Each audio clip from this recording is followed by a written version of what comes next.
Doggy, man, dude, holy shit. It's I'm gonna try to explain everything right now, but I just know today is a really it's just one of those days in a great way of everything coming together from 2.5-ish years of maybe even 3 years now of thought, of confusion, of doubt, disbelief, discourage, and changing those to confidence and self-belief and belief in myself. And kind of the goal of the whole greater vision, and everything kind of just, all the puzzle pieces moving together in order to lead up to this moment. And nothing like drastically has changed that much, but it's more so a just transfer of mindset that, some days, I think I was talking about on the last podcast, you can tell someone something, you can tell something to yourself if you're trying to get on a better path, right? Move forward. But until you feel it, man, it's nothing's ever gonna change in the big picture. So you gotta feel your beliefs. It's a soul thing. It's a mind thing. It's a heart thing. And it's the roots, baby. It's the fucking roots. God damn. And so today, Mitchell, my man, fucking probably sucked a dick in a Rey Mysterio mask earlier. Mitch kind of looks like Andy Brinker taking estrogen pills. But that's not my problem. But I love this man, right? I love him to death. And he has been able to help me in my vision and make it clear of the steps I need to take in order to get there, instead of just continuing the vision in my mind. Because my issue was I was always doing things in my mind, and I was living in my own world and inside my own head. And I wanted to create that world that I beloved and love so much in my own head, and create it externally out into the world. And that's not an easy thing to do. And I had to remove I guess you could say I'd have to remove my internal ego a little bit, just to, because I recorded a podcast with Mitch a couple days ago, 2 days ago. And it's on his podcast, Beehoo, before we head out. So check it out. I think it's up. If not, I'll fucking kick him in his ass or something. He's so weak, dude. So weak. But I had to remove because I just liked doing things myself. I wanted to prove to myself that I could do everything and create my own visions myself. I wanted to be able to say, hey, I did it myself in my way. And I still can do that, in a sense of I can be my genuine self, my true self, to who the fuck I am. And it's a constant work in progress. I'm going back, you go back and forth. There's never a full answer. I always say authentic and genuine, and it's never going to be 100%. It's always trying to get better. And I make mistakes every day, and I'll get into one I just made a couple weeks ago, or a week or so ago. But I had to, for the greater good of the entire, because both of our visions kind of collapsed over each other, which was just wild in a sense too, and they're drastically different. But I guess in And I know I'm contradicting myself. I'm just trying to find the right words here, so I apologize. But because I'm trying to explain feelings, and I mentioned this previously, but there's no words in the English language that can be put together in a sentence to express a feeling. You can try. And I definitely try. I fail every time. But I'll give it a shot, dude. It's just a little moment, you know what I mean? It's just a great moment. And so for the actual vision, right, I realized in order to create the actual, dreams and goals and things that I envisioned in my own head, there needed to be other people involved, a lot of other people. And the whole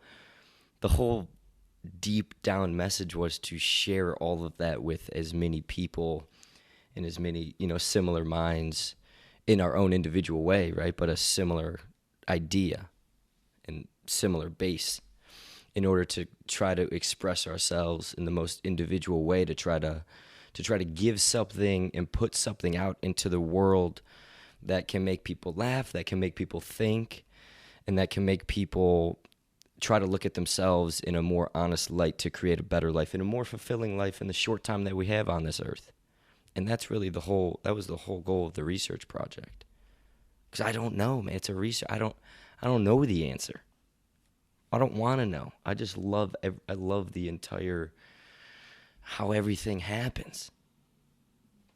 It's just, it's incredibly beautiful to me. It's mesmerizing. It's very hypnotizing that I am alive on the earth. It's unbelievable, and I find a lot of love in it.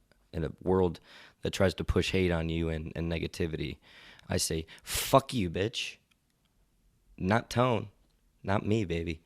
Not me. I'm pushing positivity, dude, and love and making fun of people and laughing and enjoying that. But it always comes from a sense of love, And I made a big mistake too. And I had to check myself, dude. This is why you need good friends in your life.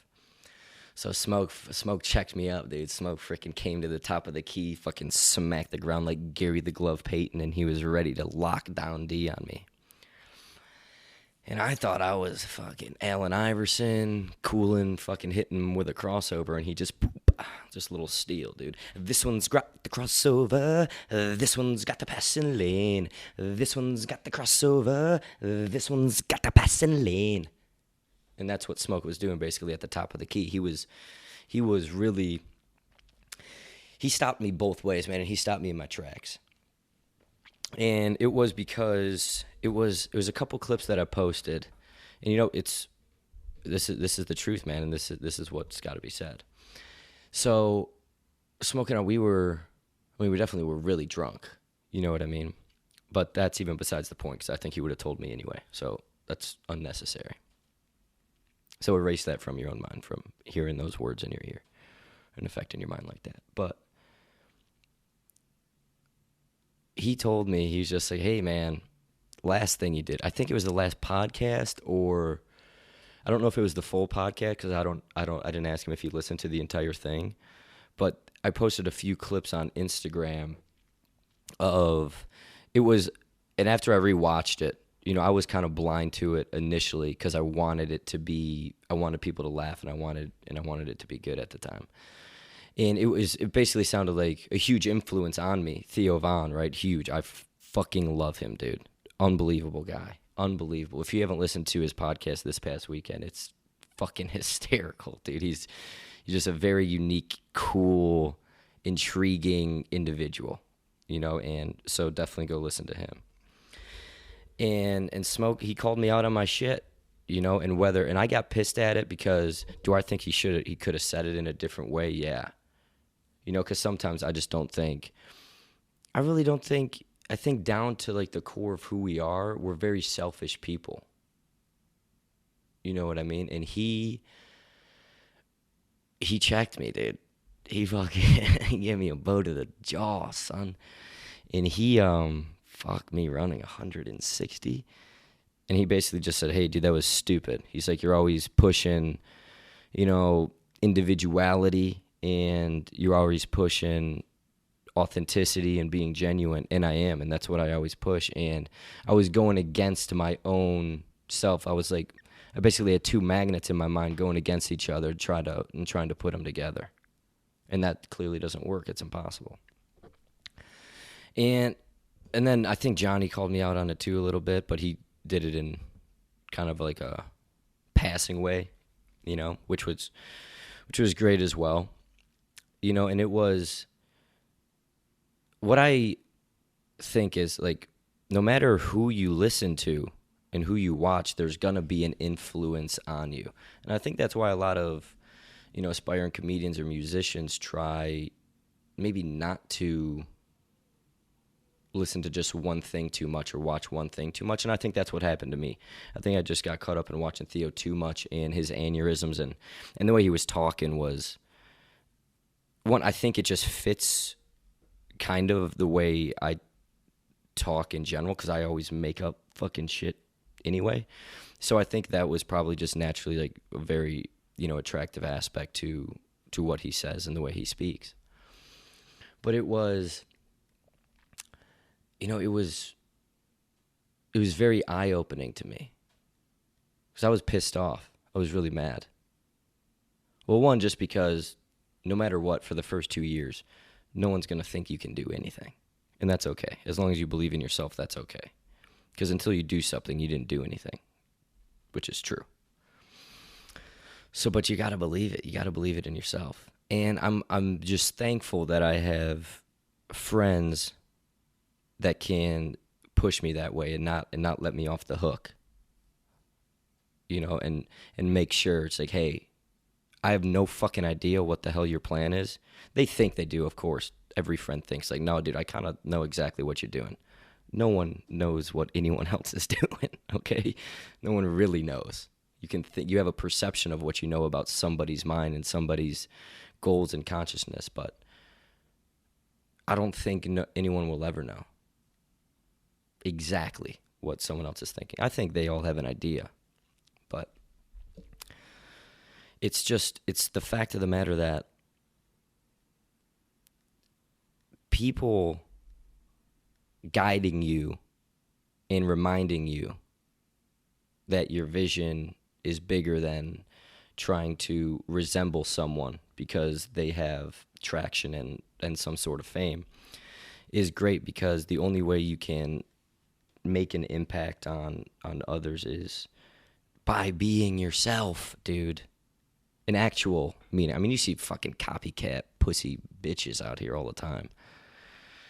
And those people stink, okay? Those people suck poorly. Suck a lot. A lot of cock. Suck a lot of cock.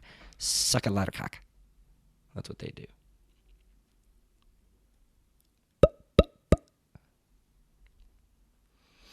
But man, dude, this is so thanks, Smoke. I appreciate that, because that's something I needed.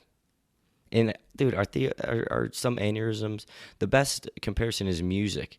And this is what I try to do with, I think this is what I try to do with Smoke. I'm just like, dude, have I made up my own licks in a sense of spacing, timing, and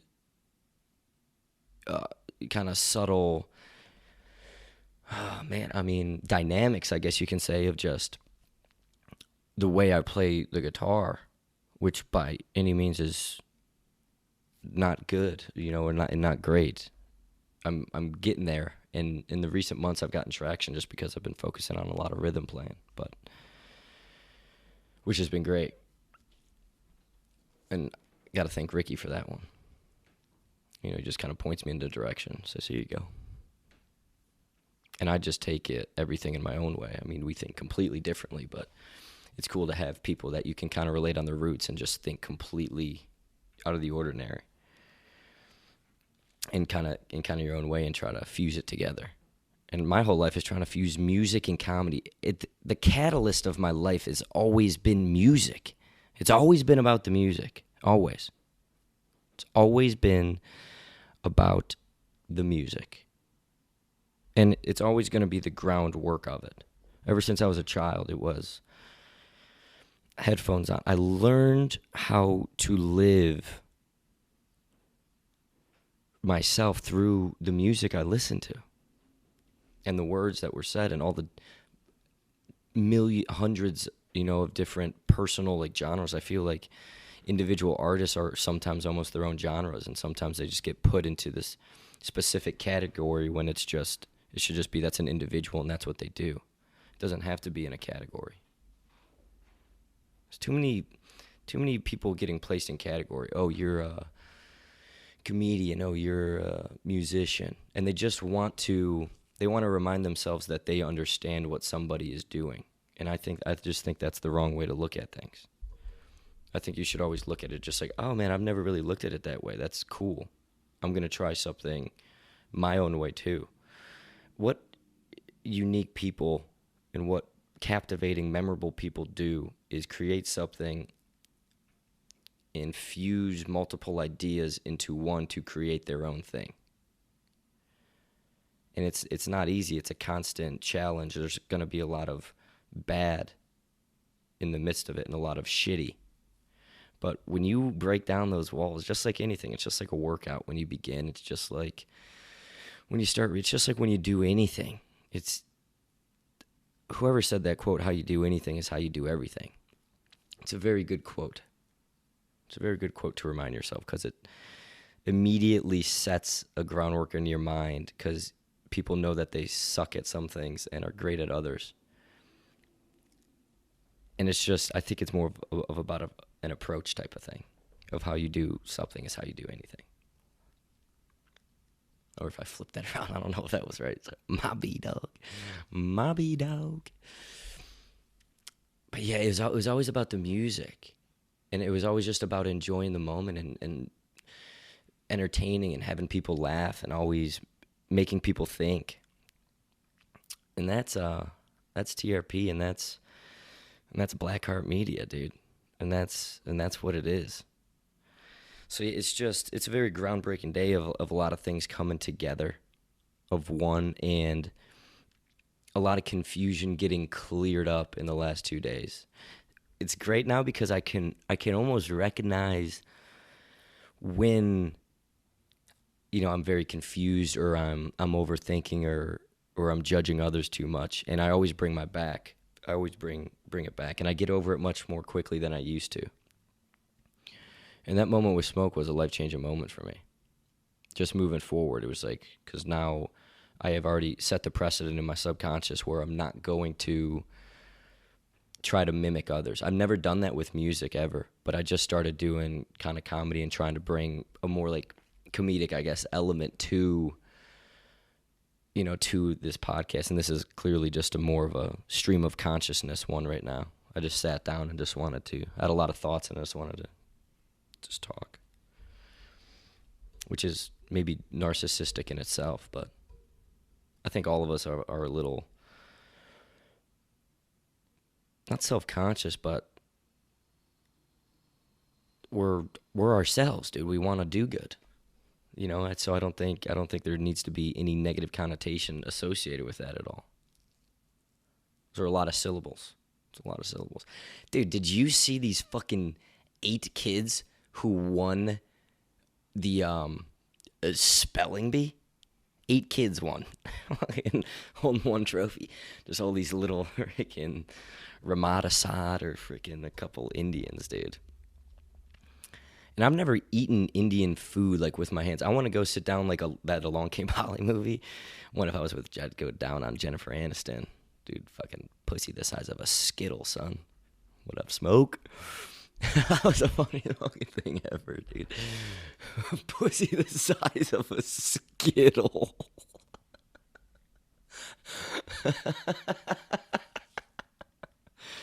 Ay, caramba, mommy, that is funny.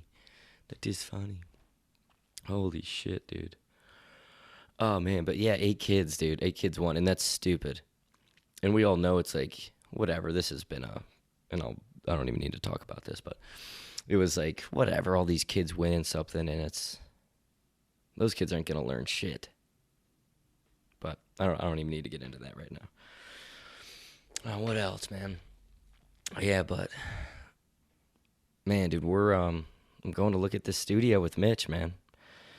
And it's about bringing a collective of music together and comedy and film and sketches and thought-provoking material, I guess you can say, and entertaining material. And my main thing is, dude, I want to get all these musicians at this studio on the podcast and kind of just create that initial catalyst. I'm interested, man. I want to work with all of them. I think musically it's going to help me become a much better musician and a much unbelievably, well-rounded musician. But it's also going to provide many different perspectives. And I think in a like-minded space, which is very hard for me to do nowadays. I don't meet a lot of people that are in a like-minded space in a weird way. I just think it's hard for me to find a lot of people like that are into just and I don't think I looked hard enough either, so I can blame myself for that. I don't need to put that out in the world and blame anybody but myself on that. But man, I've never been more excited. It's just years of thought coming to a moment, and I firmly believe it's going to work out once Mitch and I go there, because we're fucking salesmen. And the business aspect of the side, too, is, that's just been ingrained in, I think, Mitch and I since we were really young, the way we grew up and what we do now, being in sales. So I think we understand the business aspects of things that kind of gets missed sometimes in regards to the creative space that a lot of people are living in, whether that be music or comedy. I think a lot of people do great and have great work, but if you don't know how to maneuver the avenues of business and how to understand the aspect of human connection and conversation and relationship building and honesty and truth in deals that you're making, it's you're not going to get nearly as far as you can. Everybody needs to understand the sides of negotiating and the sides of business. And I encourage you guys to look into those things. They might seem really boring for people, but I at least like having an understanding. I can't do anything with numbers. Nothing. Zero. I can do zero things with numbers. And I just know I would need somebody to help me out with that stuff, and I do. But I have a slight understanding of it, at least, of how I spend all my money. Fucking idiot. I'm so stupid. Goddamn. But anyway, I'm going. It's just, and I know I'm ranting and I'm all over the place, and it's okay. What are you gonna do? My bad. I'll try to be better next time, dude. That's all I can do. So yeah, we're going to look at fucking the studio, and it's just based off of music and comedy, and branches a big web beneath that and different avenues that I'm sure are gonna, and doors in the mind that are gonna get opened in the subconscious and everything, and the conscious. But those are the roots, man. It's music, comedy, it's writing, reading, thought-provoking, anything that can create thought in an honest and truthful way. And I enjoy that, man. And a lot of people I've been running into do not like that. They're like, dude, Tone, shut the fuck up, you annoying Italian piece of shit. And want to know what I say to them? I wish you well. Motherfucker. You fucking little bitch. Fucking coming at me like that, you little bitch. Don't be a bitch. Just be a good person, man. Don't be a bitch. Be a good person. You can be a bitch sometimes because it's funny. And you always need an avenue of expression for anger sometimes. And that's okay. But be a good person. Live a good life, man. Fucking Christ. Damn, this is too long already. But, alright, I love you guys. Take care, man. Chase it. Always, motherfucker. Be humble about your water, baby. I love you.